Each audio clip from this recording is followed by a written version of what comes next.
The Primavera by Boticelli, symbol of the Renaissance.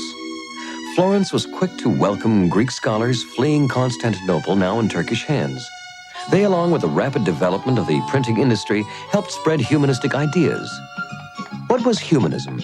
It was the resurrection of the old text, the only accepted culture besides theology, but it was also a desire for independence, human perfection, individualism. Pythagoras' work was brought back to life, man the measure of all things, the idea that man could control his fate. 1 century before, Boccaccio and Petrarch had paved the way by preaching the joys of life, while the great Dante was still deep in the Dark Ages. Giotto painted living men. Donatello dared to portray the naked human figure.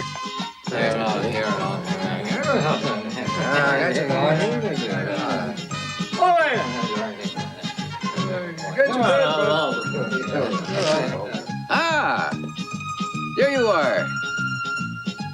Come in. Greetings. How's things? Hello, my friend. That's for me? Here you go. I'll see you soon. So long. You want it? Might as well. Shall we start? 15th century Florence has often been compared to the Athens of Pericles' time. There's no doubt that not for 20 centuries had the world been treated to such a galaxy of stars. 1469, Lorenzo de Medici rules Florence. The great humanist Ficino speaks of Plato, considered as a god by many religious sects. In the studio of Verrocchio, renowned sculptor and painter young Leonardo da Vinci is just beginning his apprenticeship. He is learning how to sculpt stone, to melt bronze, to build roads to fortify cities, and to paint. Not bad. 3 years have gone by.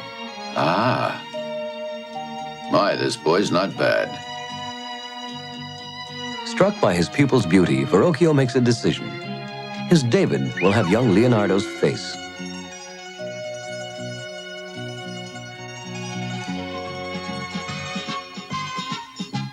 Wow, that's so nice. Ah, la la la la la la.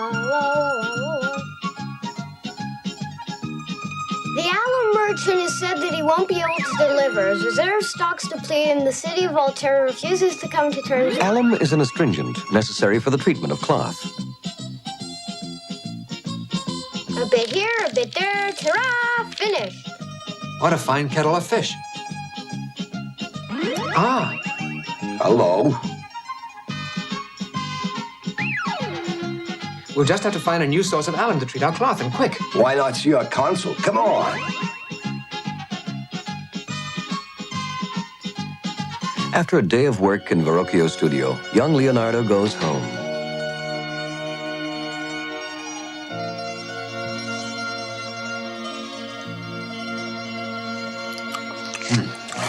Wasting no time to eat, he starts work right away, for he's bound and determined to learn everything and understand it.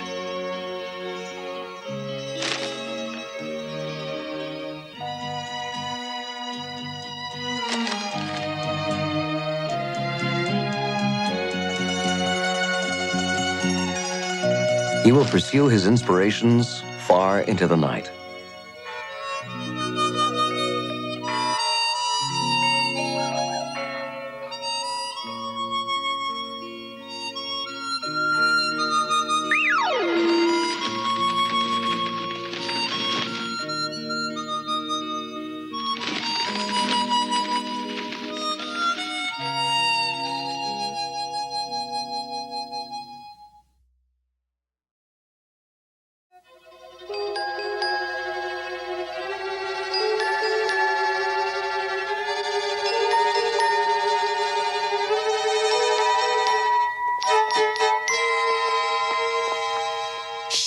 There it is. You there.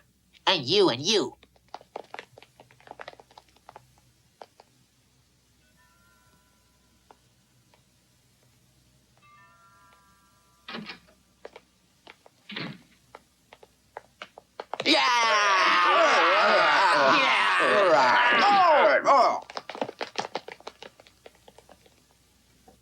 The Quattrocento also knew 7,000 revolts, revolutions, and wars, civil and otherwise. As for assassinations, well, frankly, there were too many to count.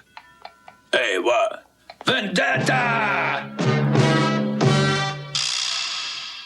He's a man of his word. I don't think he'll make things difficult for us. He's quite aware that our corporation of drapers cannot function under such unfavorable conditions. Should he refuse to deliver the products we must have for production, we'll have to set out to look for them ourselves. Me, you know me, I'm for roughing up this guy. But you think he might get a little offended?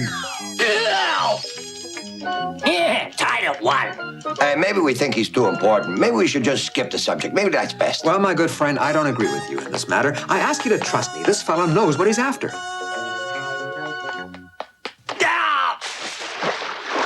Yeah. 2 to 1. Now, look here, sir. We pay all that we owe. After all, it's beyond me why the authorities won't defend and protect the interests of our corporation. Don't you agree? Why, yes. But I ask for nothing more than to help you. I'm here to defend our profession. You can believe me, you'll get satisfaction. I will personally manage the structure myself. No, believe me, we'll fix all this, and Lorenzo de Medici will do justice by your demands. Oh. Now see what I mean? The city of Volterra refuses delivery of alum. Without alum, nothing can be done. Obviously, we'll just have to get it for ourselves. No sooner said than done. To the satisfaction of both parties, Lorenzo de Medici didn't take no for an answer.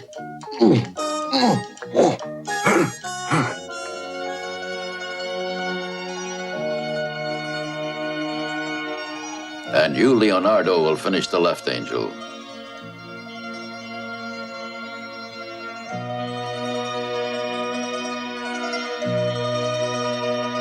Overwhelmed by his pupil's talent, Verrocchio renounced painting and from then on did nothing but sculpture. Blessed be who comes. Leonardo was ashamed of the thought of hurting his beloved master. None of his own sculptures would ever reach completion. Was this a coincidence or a kind of self-punishment? 3 to 2, huh? What?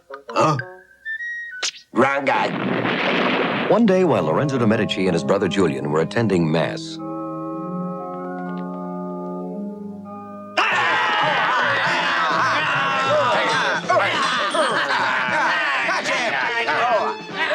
sure of their success, the conspirators hurried to the Lord's palace, only to find...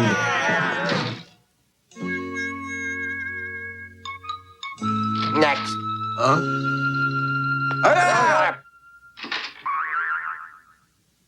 Next.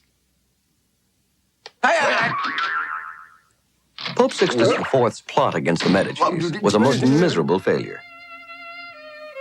All this profoundly affected the young Leonardo, who finished his sketch of one of the culprits, Bernardo Bandini, and then went to Santa Croce Church to study some of Giotto's work.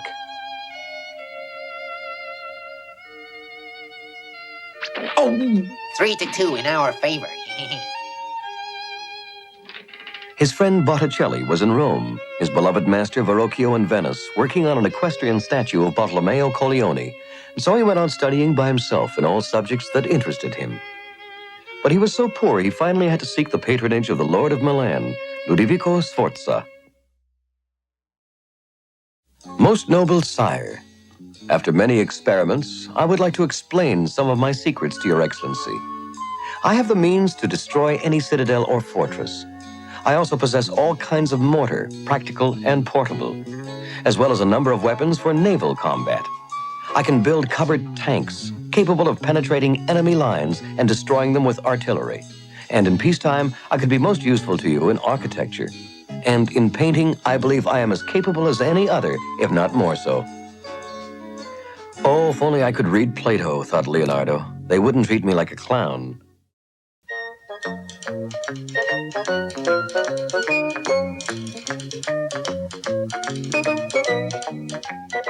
My, how time flies. Good day to you. Fine day. Pierrette. I was hoping you'd arrive. I want to show you something. Over there. Come. Where is it? Now is the time to strike. Now. Hey, what's the matter with you? 4 to 2. Oh, women, you irritate God with your fancy ways, with your trains and your sinful styles, and with the paint with which you hide your faces. Repent, all of you.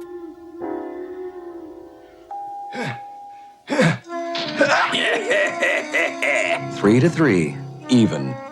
The year is 1490. Let's check up on our friend Leonardo, living in Milan at the house of Lodovico the Moor.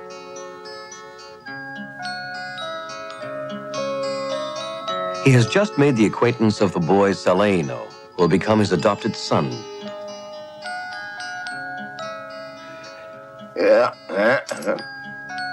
That's the way to your house.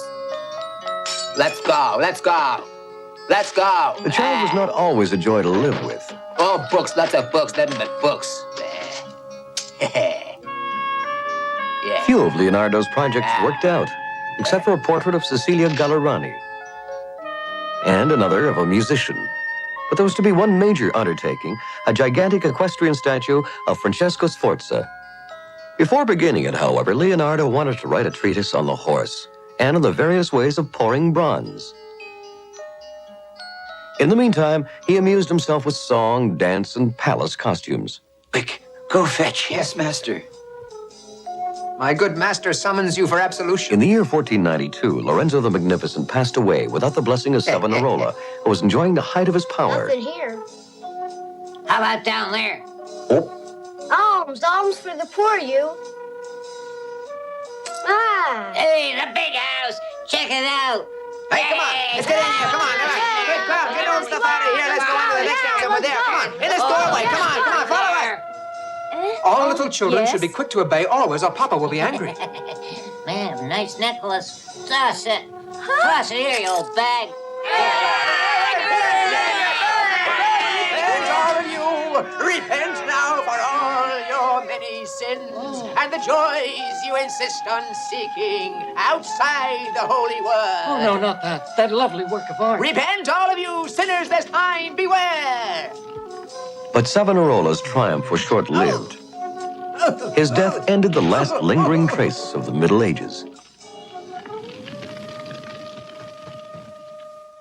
In that same year, 1498, Vasco da Gama discovered a passage to India.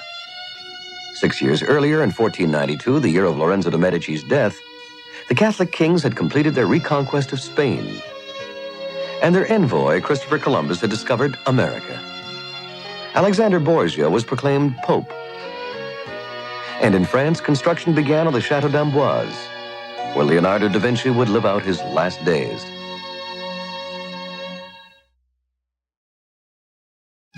At the close of the century, Mantegna painted his famous Cristo Morto. Leonardo, on a quick trip to Mantua, did a portrait of Isabella d'Este before returning to Florence.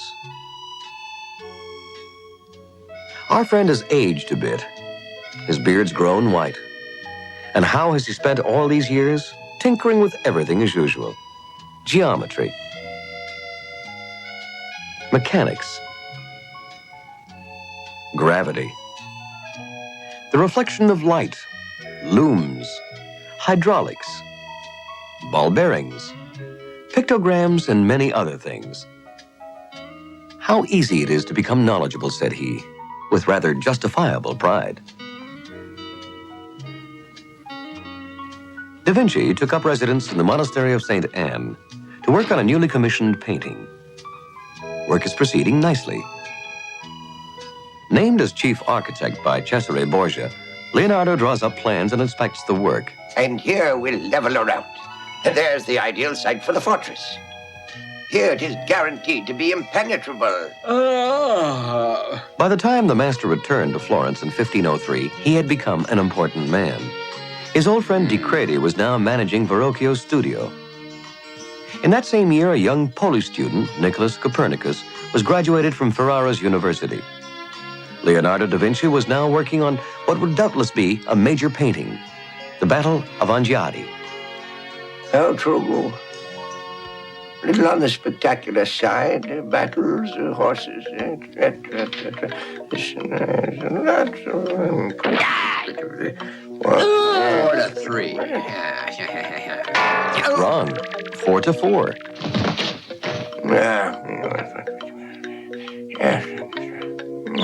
Pretty bird. I could just watch it fly. Yes, the wings glide. Go on, fly. The best inspiration is nature. Hey, easy, bud, easy. Hey, my bird. Hey. Hey! Ah, my good lord. Don't quite have it.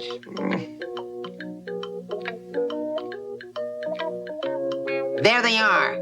Attack! Bash him to bits! Go on, bash him to bits, those two. Be Go on, speedy show about 'em it. what's Bash what. him. Go on, go on. Go on! Go on!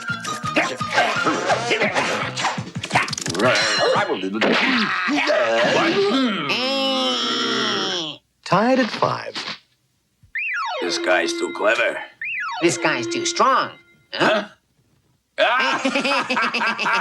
I Some never joke, would have eh? thought All that, pals you know. like we are, buddy.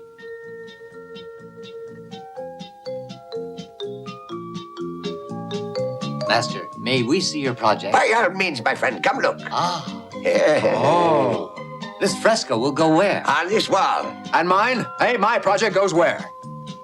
And what will happen to my project? Hey, you guys? This wall has the best lighting, and I want it too. I want it, Master, back home. The young and gifted Michelangelo Buonarroti has a rather stormy character. Such a pleasure to see you once more, friend. It's worth celebrating, pal. A toast for the sake of friendship. Ching ching. Yeah,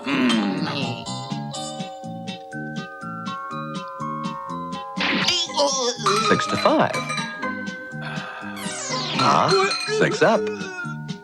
It may have been Da Vinci and De Credi who inspired another budding painter, Raphael.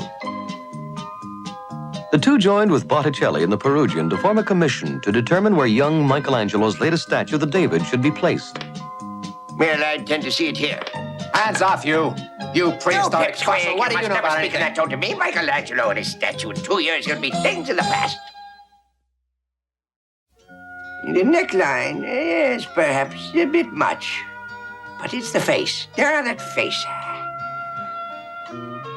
What a face. Lovely face. Not bad. Interesting, that one. One moment, please. My respects, madam. With your permission. Fine. May I ask you to smile? Well, that's enough, old man.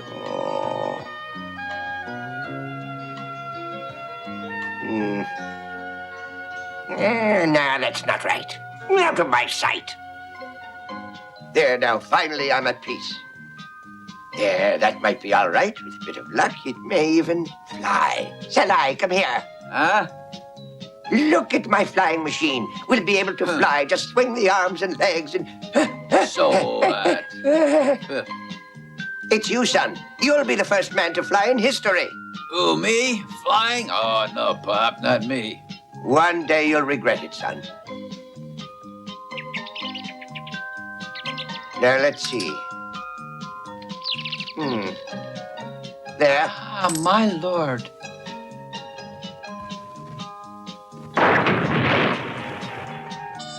Blunderer, you're fired. I'm looking for volunteers to fly my newest machine. Works by means of pedals that make the wings upright. Wow, I'll volunteer. Me too. When it comes to pedaling, I'm the greatest. Huh? How embarrassing. Well, the two of you then. Up you go then, jump. It's easy. And then... You're gonna fly. It's high. Oh. Are you afraid? Me, I'm never scared. I fear you might be too heavy. There's more ways than one. You've had your warning.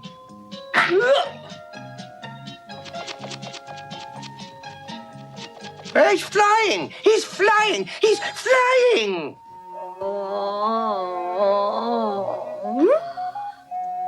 My smile! I think I've got it. I've got it, by cracky!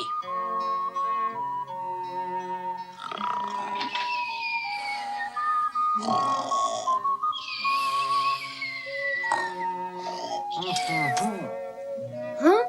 Oh. Cut it out! Stop it! Will you? Come on! Oh. Ooh. One day, in the Arno Valley, Maestro's lively curiosity is again aroused. According to the Bible, fossils were deposited in the mountains during the Great Flood.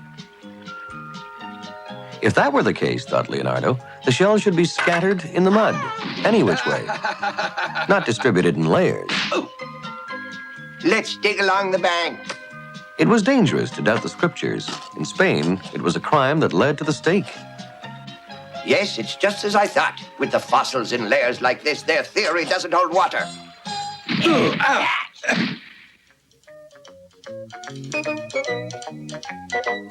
It's still quite damp. At this rate, it'll never dry. Huh? What's all this? Whatever is that for, my boy? Just you wait and see.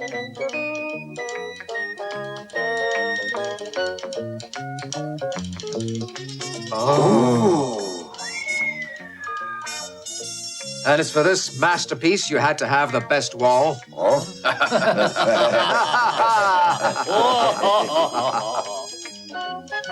And when Leonardo asked the Gonfalonier for his payment, he received it in worthless copper. Deeply wounded, Leonardo decided to leave the city. The year 1506, in Rome, Bramante had just begun construction of the new St. Peter's Basilica. It would take a century to complete. 1508, Michelangelo began work on the ceiling of the Sistine Chapel. As for our friend Leonardo, he said, "My theories must be based on experience and not on another man's words." So he experimented with various musical instruments, mechanical drums, studies in geometry, various types of machines, gear systems, watch mechanisms, and a host of other things. In 1510, Copernicus decided to wait not 9 years, as Pythagoras recommended, but 4 times 9 years before publishing his treatise entitled On the Revolutions of the Celestial Bodies. And Leonardo? He was pioneering in the fields of anatomy, and in every other direction that his insatiable curiosity took him. The parachute. And then the bicycle. Propelled by a cogged wheel and chain. It would take us 4 more centuries to produce another one like it. Leonardo also wrote a treatise on painting. And in his spare time, he painted. Close, but not quite.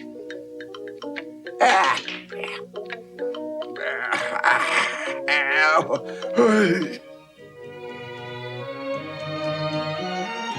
1512, Michelangelo has just finished the Sistine Chapel ceiling.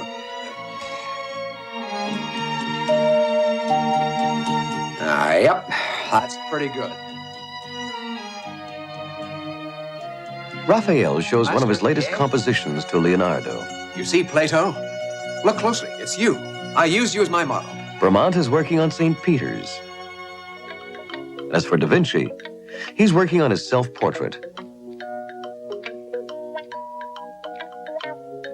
Got to go out. Let me go with you. No. My boy. Yes? Just you wait, I'll show you.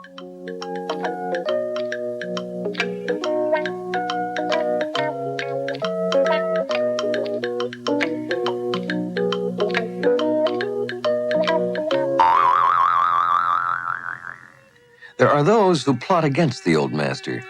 I've seen him profaning cadavers. He's been seen profaning cadavers. He's been seen profaning cadavers. Ooh.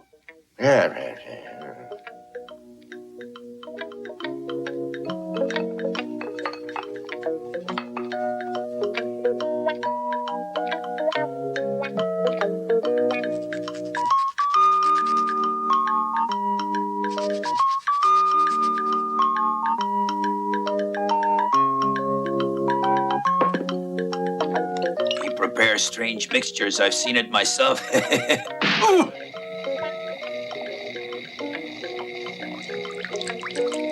And he writes weird formulas like a wizard or sorcerer. 1516. Leonardo had had enough. In the same year, Michelangelo's Moses knew great success. He accepted an invitation from King Francis I, whose bravery and new artillery had just spelled victory at Mariano. Aren't you going with us? I've got kind of a headache. As you wish.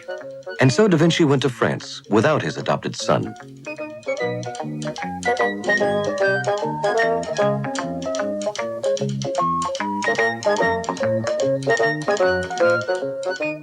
I want that canvas. His Majesty the King is determined to possess this Mona Lisa. No, it is out of the question. It is not for sale. You can return the gold to His Majesty. Is that clear? His Majesty will be displeased. No.